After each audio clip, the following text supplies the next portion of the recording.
Repercusiones de ayer del abogado de la familia de Pérez Volpin aquí, ¿no? Ayer tuvimos una nota a quien agradecemos con el abogado de la familia de Débora, con unas declaraciones que nos han dejado pensando a todos. Muy claro, muy específico, muy concreto. Doctor Pirota. Muy claro, Exacto. Diego Pirota, muy claro, muy específico, muy fácil de entender y Muy de escuchar coloquial.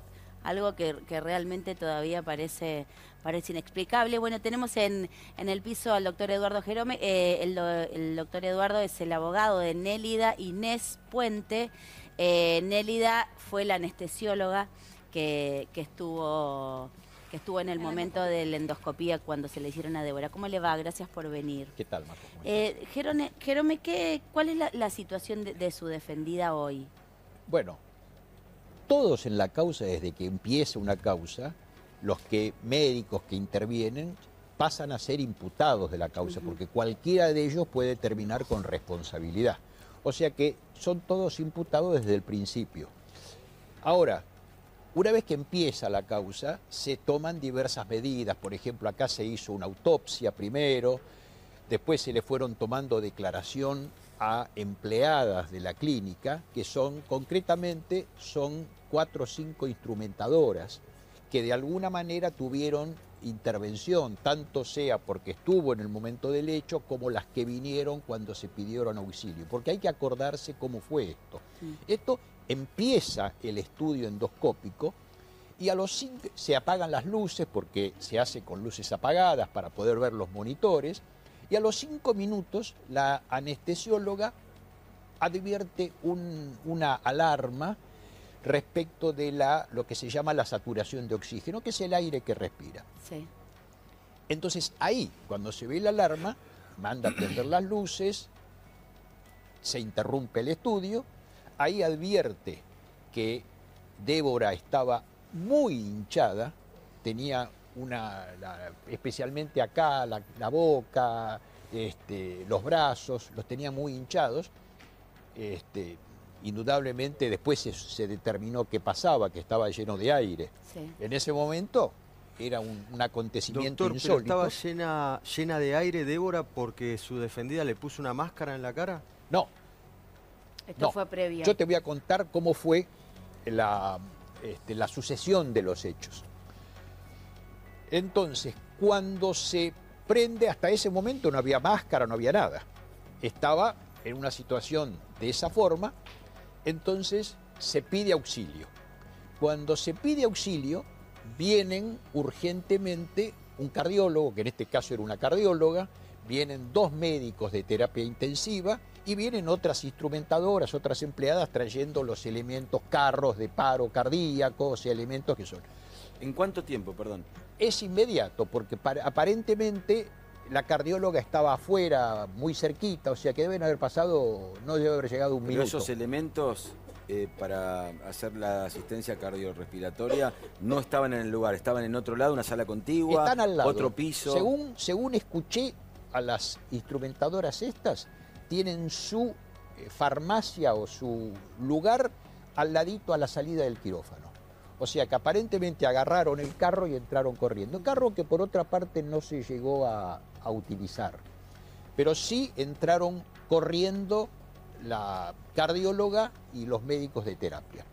Ahora, según relatan las instrumentadoras que entraron en ese momento, advierten que la paciente, o sea Débora, estaba muy hinchada. Algunos le ven la cara, otros le ven el brazo, y se congrega mucha gente. Ya estaba, según dicen ellas, en paro, porque ya el monitor estaba plano. Ahí la intentan reanimar. Entonces, ahí, en ese momento, es donde intentan reanimarla. La anestesióloga, que es la que estuvo siempre al lado, trata de mirar la boca para ponerle un laringoscopio, o sea que entubarla, lo que se llama, entubarla, pero realmente... Porque las tareas de reanimación corrían por cuenta de la anestesióloga. No, las tareas de reanimación las hace la anestesióloga, los terapistas y la cardióloga. O sea, la hacen todos. El equipo, sí. El equipo. Está bien, pero ¿quién es el responsable de la reanimación? Digo, tiene que haber un líder de esa gestión. O quien de No. la orden, por lo menos. Son todos.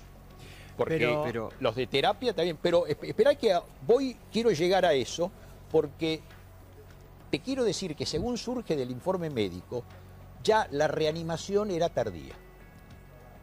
Ya. Cuando se empieza la reanimación, ya el daño O sea, estaba usted lo hecho. que dice es, más allá de que lo que hizo mi representada estuvo mal, no es lo que la mata. No Era estuvo tarde. mal. ¿por qué estuvo mal? Porque No lo sé. que Porque la dice, llenó lo de que dice- aire. lo que dijo ayer el abogado, para resumirlo, Pirota. básicamente, El abogado de la familia. Pirota, es que el abogado de Débora Pérez, de la familia de Débora. exactamente, lo que dice el abogado de la familia es que la tarea de reanimación fue que le pusieron más aire todavía del que le habían insuflado. Lo escuché, ¿Eh? lo escuché. Pero Por eso Tatiana dice yo entiendo que las tareas de sí, reanimación, más allá de que por ahí quizá haya sido tardía, no estuvieron hechas en la medida correspondiente, porque no tenían es lo que dicen los insuflarle, perdón, esto es lo que dice el abogado, no Sí. tenían que insuflarle más aire, sino sacarle el aire que ya tenía Débora, ¿cierto? Esto Mira, es lo que dice el abogado, bueno, resumidamente, pero más porque lo escuchamos importante ayer. me parece a mí, más importante que lo que dice el abogado, es lo que dicen los médicos. ¿Qué dicen los Y acá médicos? yo traje las conclusiones y dicen textualmente... Perdón, esas son conclusiones de quién y de qué. De los son las médicos de la causa? Trinidad. ¿Eh? de Los los médicos médicos forenses forenses. que entregaron Ajá. ayer el Los informe de mismos autopsia. que participaron de la autopsia que se entregó ayer. ¿es Obvio, eso? Ok. obvio, esta es la autopsia Ok, que se entregó no ayer. sabía si era eso, Sí. si eran peritos de parte. Dicen, las maniobras de reanimación básicas y avanzadas que se realizaron eran las indicadas para el caso, si bien las mismas no fueron efectivas. Ajá. O sea, que puntualmente los médicos forenses están diciendo que las maniobras de reanimación eran las indicadas. ¿Y los médicos Pero- forenses qué dicen del endoscopista? ¿Y su defendida qué dice del endoscopista? Acá no me hagas hablar de otras personas porque yo éticamente no puedo. Bueno, volviendo entonces O a sea, lo no que puedo es su hablar ni del clienta. endoscopista ni de la clínica, Sí, porque pero, me pero parece... sí puede hablar de la situación. Está bien, Sí, pero eso es lo que perdón. estoy si no haciendo. se- claro. si Eso es lo que no, estoy ¿cómo haciendo. se muere? A ver, Acá lo que yo dijo quiero- Pirota ayer fue Hace muy años la determinante. Vayamos de nuevo, perdón, que lea otro párrafo. Pero inicial. muéstrelo a cámara también, déjelo así, la cámara también lo puede ver. Usted lea lo normal que la cámara Sí. se ocupa de tomarlo, Bien. para que lo compartamos Las todos. causas del fallecimiento de Débora Pérez Volpin están en relación directa a una perforación instrumental del esófago torácico, seguido de insuflación que provoca neumomediastino. O sea, que esto es contundente. Yo creo que el informe pericial de ayer es contundente. Con esto quiere decir que su defendida estaría como fuera Sí. de la responsabilidad. No me Sí. queda claro. A porque ver, la yo insu- tenemos, Sí. perdóname, vamos a escuchar lo que dijo ayer el doctor Pirota sobre este tema. Vamos a ver el tema. Débora está en crisis y ella, en vez de resolverla drenándola, haciendo unas perforaciones que se hacen entre las costillas para que ese aire salga, permita que los pulmones vuelvan a expandirse y el corazón a latir, y ahí intubarla, hacer una traqueotomía para mandarle aire derecho a los pulmones, tiene la mala idea de poner una máscara facial. No obstante eso, intenta intubar, ya es tarde, porque Débora estaba llena de aire, y le coloca una máscara laríngea. La máscara laríngea es una máscara que sigue mandando aire al mismo lugar, pero más específico todavía y con mayor precisión, porque no se va a escapar por los costados como con la máscara facial. Por lo tanto, la infló más todavía. Ante la premura y la urgencia de lo que pasó y la desesperación de lo que pasó, tomó una mala decisión. Y la mala decisión le costó la vida a Débora. Eso es lo que decía... Yo no voy a entrar en discusión, porque además ya estuvimos charlando hoy conjuntamente. Esa es la postura. Pero es Me total y parece- absolutamente Pirota. Esto no es contraria lo a dicen lo que los usted leyó. testigos. Lo que dijo el abogado no es lo que dicen los testigos que estuvieron en el quirófano. Me pareció a mí, ayer entender en la nota, que lo que manifestaba el abogado, que son los testigos los que contaron esto que hizo la anestesióloga. Los testigos dicen que la anestesióloga, además lo que hizo la anestesióloga, lo dice la propia anestesióloga, de que colocó la máscara laríngea. Ahí no hay ninguna duda, ella misma lo dice.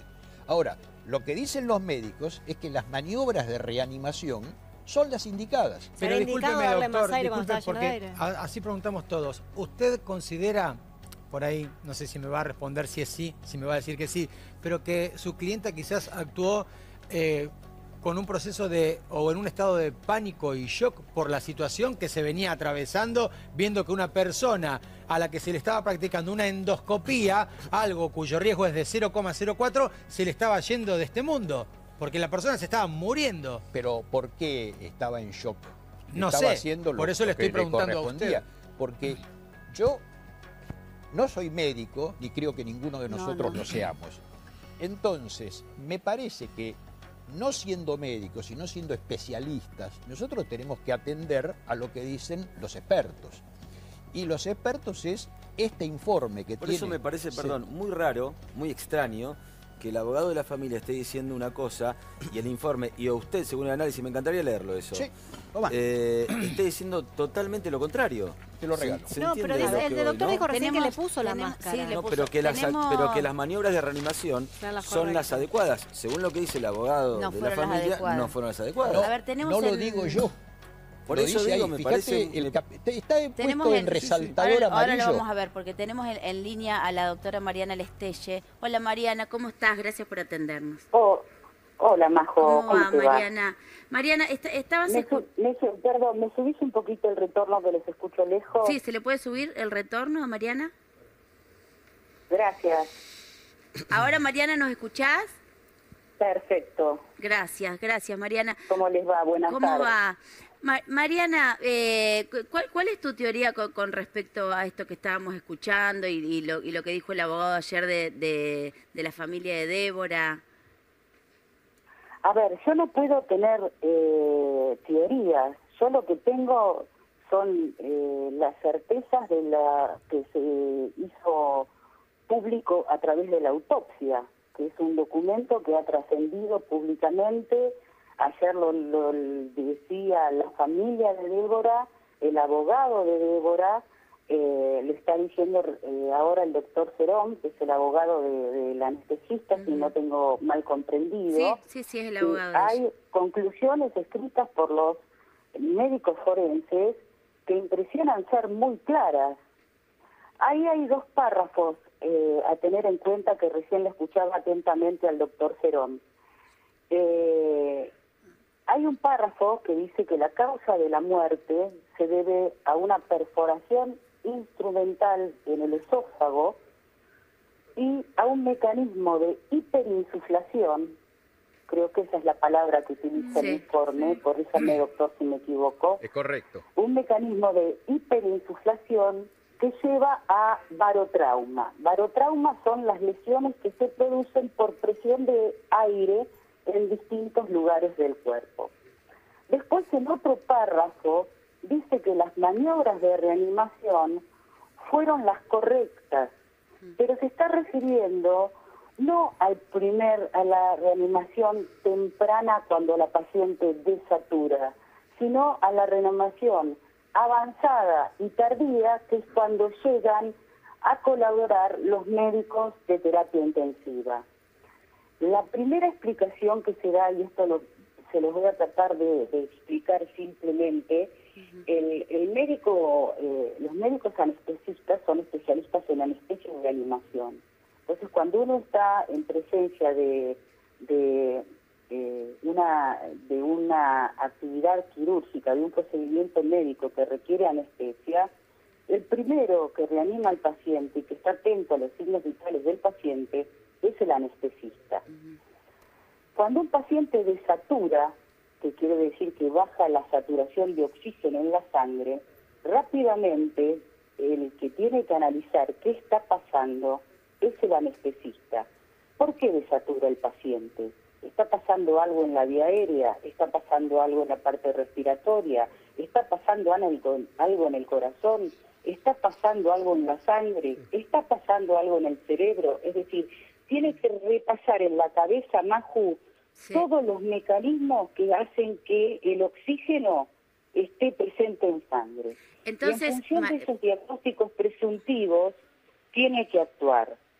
Cuando un paciente desatura... Perdóname, porque con lo que vos nos estás explicando, si las primeras maniobras de reanimación están a cargo del anestesista, ¿esto podría ser responsable al anestesista de no haber hecho lo que tenía que hacer? Son todos todas las personas intervinientes, lamentablemente, Maju, la medicina no es una ciencia exacta. Haciendo todo bien puede salir todo mal, pero haciendo las cosas mal, las chances de que salgan mal son peores. Entonces, esto requiere, la perforación esofágica no es de fácil diagnóstico, pero, y acá no hablo de responsabilidades ni intencionalidades, sino hablo de iatrogenia, de culpabilidades por un mal proceder ante un diagnóstico inexacto o incorrecto que no se pudo hacer o no hubo los elementos para hacerlo en ese determinado momento. Porque cuando el paciente desatura, además de pensar el anestesista qué está pasando, lo que hace es tratar de volver a aumentar la saturación de oxígeno en el cuerpo. ¿Y esto cómo se hace? Lo primero que se hace habitualmente es bolsear con un ambú. Es decir, un ambú es como si fuera un globo que tiene una máscara que se pone entre la nariz y la boca, y eso uno lo insufla, lo aprieta, imagínense que funciona como un fuelle para brindar oxígeno. Ese oxígeno está entrando a presión. Antes de ponerle el laringoscopio, la primer maniobra, mientras uno está antes de intubar al paciente, es bolsear con el ambú. Ahora, si no estuvo hecho el diagnóstico de la perforación esofágica y no se pensó en esta perforación como causa de desaturación y lo que esta perforación generaba, es decir, el colapso en el corazón y el colapso en los pulmones por existencia de neumotórax, ustedes imaginen que el tubo digestivo es todo como si fuera una manguera que tiene aire adentro. O sea, cuando se perfora, no solamente tiene que ver el aire que ingresó con el instrumental, con el endoscopio, sino el aire que existe en el tubo digestivo. Cuando uno insufla y ya hay aire, hay barotrauma en el resto de los órganos, no tiene que expandir, ese aire no tiene a dónde entrar. Por eso el concepto de hiperinsuflación que habla la autopsia, poniendo que es de alguna manera insuficiente o que eso solamente no se explica por la perforación esofágica. ¿Se comprende? Sí, perfecto, está clarísimo, Mariana. Está clarísimo. En mi humilde opinión, y estas son cosas que son catástrofes médicas, que suceden en menos de un minuto, que uno tiene que pensar muy rápido y actuar muy rápido, se pensó en cómo corregir la saturación de oxígeno y no pensar en la causa de por cuál la paciente estaba desaturada. Es decir, que eso se hace, no necesitar, además uno necesitaría imágenes y demás, pero eso se hace con un estetoscopio. Está perfecto. Bueno, Mariana, muchas gracias. Súper claro, como siempre. Les mando un cariño a ustedes. Adiós. Gracias, un beso grande. Bueno, estábamos hablando con la doctora Mariana Lestelle. Lo que pasa es que quedan, a mí lo que me pasa es que yo lo escucho a usted, doctor, que defiende a la anestesista, y hoy no está Flor Arieto, lamentablemente, que es una abogada, nuestra compañera abogada, y ella decía que al ponerse a disposición de la justicia, la anestesista se autoimputaba. Yo no le entendía en el término. Claro, y tiene derecho pero a ver la claro, causa. perdón, ¿cómo se pone a derecho? Porque algo, a ver, ¿qué es una Te lo explico. estrategia? A ver, ¿por qué se Te lo presenta explico ella? perfectamente. A ver. Te lo explico perfectamente. Cuando muere un paciente en un quirófano, de por sí son imputados los que están en el quirófano. Hagan hecho lo que hayan hecho. Así, el que está sin hacer nada, son todos imputados en un principio. Entonces, en este caso era anestesióloga y endoscopista, los dos imputados. Entonces, a mí me pareció, como profesional que la aconsejo, que si ella va a ser imputada, es razonable que tenga acceso al expediente desde el primer momento, e inclusive lo primero que hicimos, después de tener acceso al expediente, ¿por qué fue la rapidez en tener acceso al expediente? Porque al día siguiente se hacía la autopsia. Y entonces era necesario que un perito que la representara estuviera presente en la autopsia. Entonces de ahí la rapidez. Apenas se realizó la autopsia, nosotros nos presentamos urgente, fuimos los primeros que nos presentamos dando lo que había hecho Sí. ella. A ver, porque Perfecto. tengo en el móvil, porque al doctor Capulla, Guillermo, ¿cómo le va? ¿Me escucha? Hola, Guillermo. Sí. Bueno, estamos Oh, en... ¿Qué tal, Maju? ¿Cómo te le va? Un placer hablar con vos y con toda tu gente. Igualmente, igualmente. Bien, Bueno, bien. Estamos acá Sí, contame, Guillermo.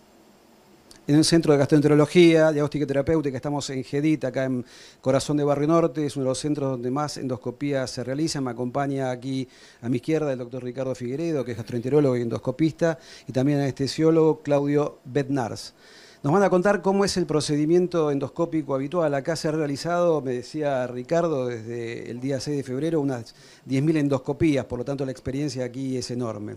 Gracias, Ricardo, por recibirnos. Contanos un poquito, ¿a quién se le indica la endoscopía digestiva alta? Endoscopía se diagnostica, mejor dicho, se pide a todo el que se necesita un diagnóstico para patologías, generalmente por dolor abdominal, por sospecha de enfermedad celíaca, por reflujo. Es una de las herramientas de diagnóstico habitual. Me gustaría que nos muestres en detalle cómo funciona el aparato, el gastroscopio, y qué controles se hacen previo a la endoscopía y posterior a la endoscopía para comprobar el estado del aparato.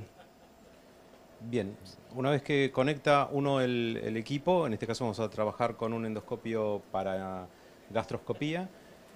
El equipo tiene una lámpara que va a iluminar la cavidad abdominal y nos acercamos al comando.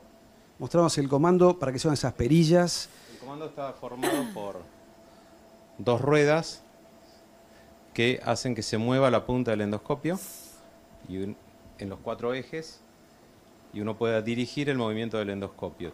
El endoscopio tiene, aparte del comando, una caña de inserción que es la que se introduce a través de la boca y llega hasta el duodeno, una zona flexible y la zona del extremo distal más flexible, justamente, que es la que nos permite manejar los movimientos del endoscopio. ¿Puedes tocar la punta bien del endoscopio? Sí. Espera para que no... Apaga la luz. Vamos a apagar la luz, espérame. Bien. Así no molesta. ¿Es Roma? Sí, es absolutamente Roma. No hace ningún tipo de trauma. Obviamente está diseñado para eso, ¿no? Para que no lastime. Y en la punta se observa un canal hueco, que es por donde se pasa el instrumental. El instrumental se ingresa por este orificio, por esta válvula, y sale en el extremo. ¿sí? Doctor, Guillermo, ¿me Es un escuchás? hueco. La punta del endoscopio tiene 2 haces de luz, que ahora lo vamos a hacer. Sí, te escucho perfectamente, Maju. Guillermo, ¿con esa punta es con lo que pueden haberla lastimado? Bueno, ustedes han observado cómo es la punta de un endoscopio. Es Roma. Sí. No genera lección, porque si no, obviamente, cuando se penetra dentro de la cavidad digestiva, lastimaría cualquier tipo de mucosa, que es muy sensible. Lo que quiero mostrarte también, ahí está mostrando el doctor, que no pincha un globo. Claro, por eso. Perdón, hay que hacer una aclaración que ayer lo dijo el abogado acá, que el aparato endoscópico que le hizo la endoscopía a Débora, valga la redundancia, tiene 30 años. Yo por lo que me parece este es uno más moderno y quizá, creo que hasta que no tenía cámara el que le hizo a Débora. Ahí estamos mostrando, mira, ahora volvemos al tema, estamos mostrando cómo se insufla aire. El comando tiene una perilla que permite controlar la insuflación del aire. Son cavidades virtuales que habitualmente están colapsadas, entonces uno debe insuflarlas para que se abran y para poder ver la mucosa, la pared interna. Doctor, perdón, me parece un punto fundamental. Como pueden observar ahí, perdón. Sí. Perdóname, Gonzalito, me parece un punto fundamental para que nos expliques a partir de este momento, porque lo que se dijo en un momento es que el endoscopio que se utilizó no tenía justamente ese botón, esa perilla para controlar la insuflación de aire. ¿Se puede insuflar aire de otro lugar y no utilizando justamente ese botón? Sí, se puede insuflar aire de otro lugar, pero no sería el procedimiento correcto. Okay. Ustedes vieron acá que es la cantidad de aire que ingresa, es un aire totalmente controlado. Es como si fuera, vulgarmente dicho, como un aireador de una pecera. ¿Correcto, Ricardo? Sí, más o menos Esto lo controla el mismo endoscopista apretando el comando y lo que libera son 3 litros por minuto de aire, ¿sí? Obviamente si yo tuviera constantemente apretado, eso es excepcional. Uno habitualmente de aire. lo oprime la válvula cuando necesita, no es constante esto. Claro, o sea, un procedimiento habitual, Ricardo, ¿cuánto insuflás? ¿Cuánta cantidad de aire puedes insuflar en cuánto tiempo? No, mínima, jamás llega a ese volumen. Capulla. Ahora, doctor, es muy poco. Obviamente en la colonoscopía, en el estudio bajo, se utiliza mucho más la insuflación y en ese caso no utilizamos aire, sino lo que usamos es CO2, o sea, dióxido de carbono. Bien, me preguntaban del estudio, perdón, No, Ricardo, me decían que el aparato utilizado puede ser muy viejo. Aire así, aire comprimido, o sea, este tipo de aire, ¿desde cuándo se utiliza? No, esto es aire, no es aire comprimido. Aire, perdón.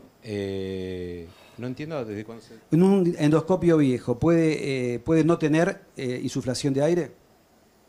Independientemente si el endoscopio es nuevo o recién comprado, técnicamente debe cumplir con la función del equipo. Eso, si está en service constante, eso no instila la cantidad de aire necesaria. Bien, Maju, sí. Claro, perdón, Guillermo, porque se hablaba en un momento de que el aire que a lo mejor había salido era mayor al que comúnmente tenía que salir. Exacto. Digo, ¿puede haber pasado esto?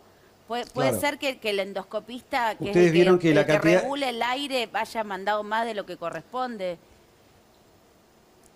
No, ustedes pudieron observar que la cantidad de aire que comprimió Ricardo es un aire regulado. Por más Sí. que presione el botón hacia el fondo, Durante la mucho cantidad de tiempo. aire es un aire regulado. Y él dijo, 1 litro, claro. Pero se habla de otro no puede endoscopio generar utilizado, tanto volumen doctor. de aire que es...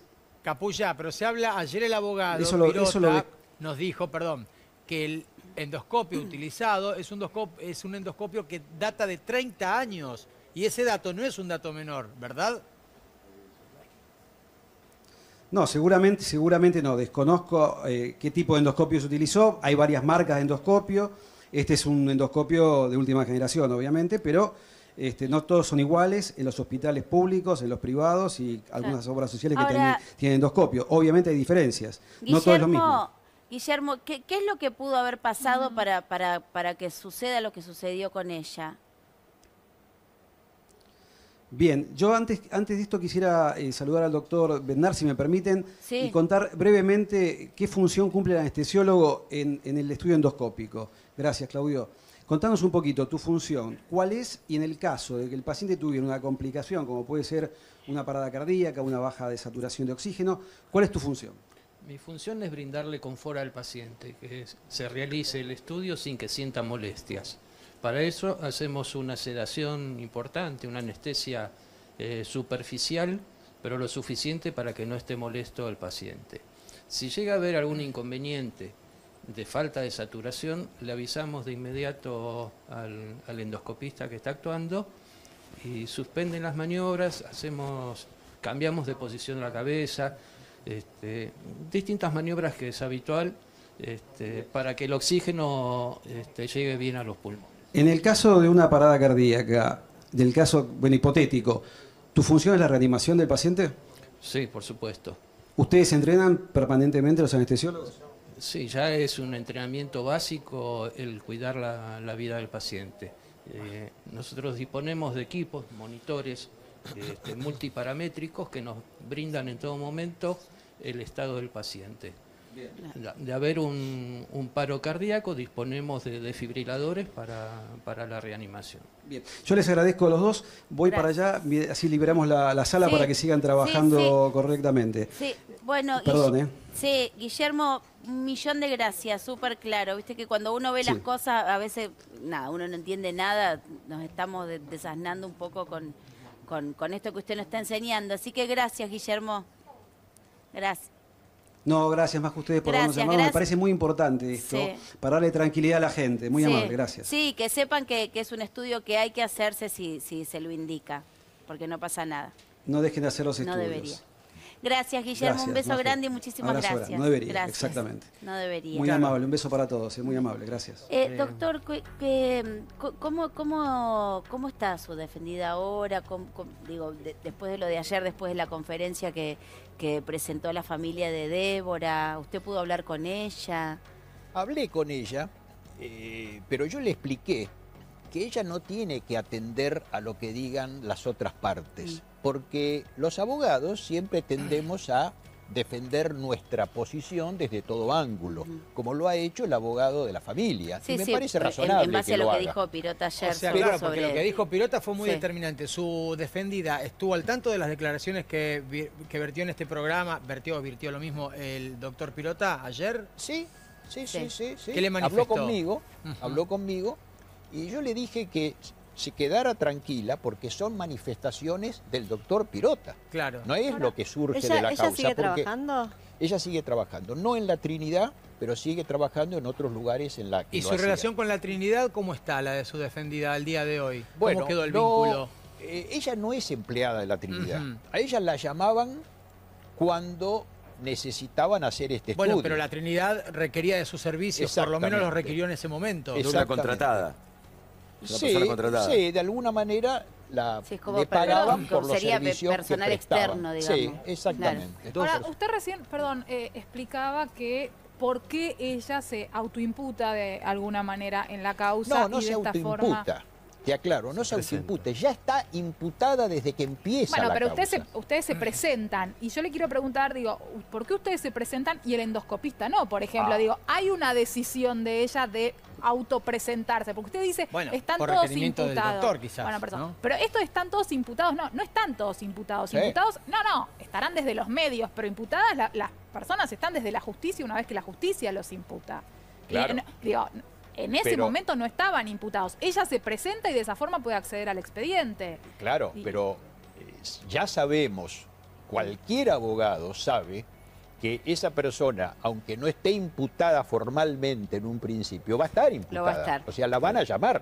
Entonces, una cosa es que la llamen cuando pasaron 2 meses y ella no ha tenido ninguna intervención, y otra cosa es que ella haya podido poner un perito, que haya colaborado, que sepa, que esté actuando. Sí, es como etcétera. estar al tanto desde el minuto uno de la causa, de lo que Exactamente. sucede, de los procedimientos. Claro. Son estrategias de alguna Sí. manera, estrategia por eso judicial. yo no puedo contestar por qué lo hizo uno y no lo hizo otro. Cada uno tiene su librito, ¿viste?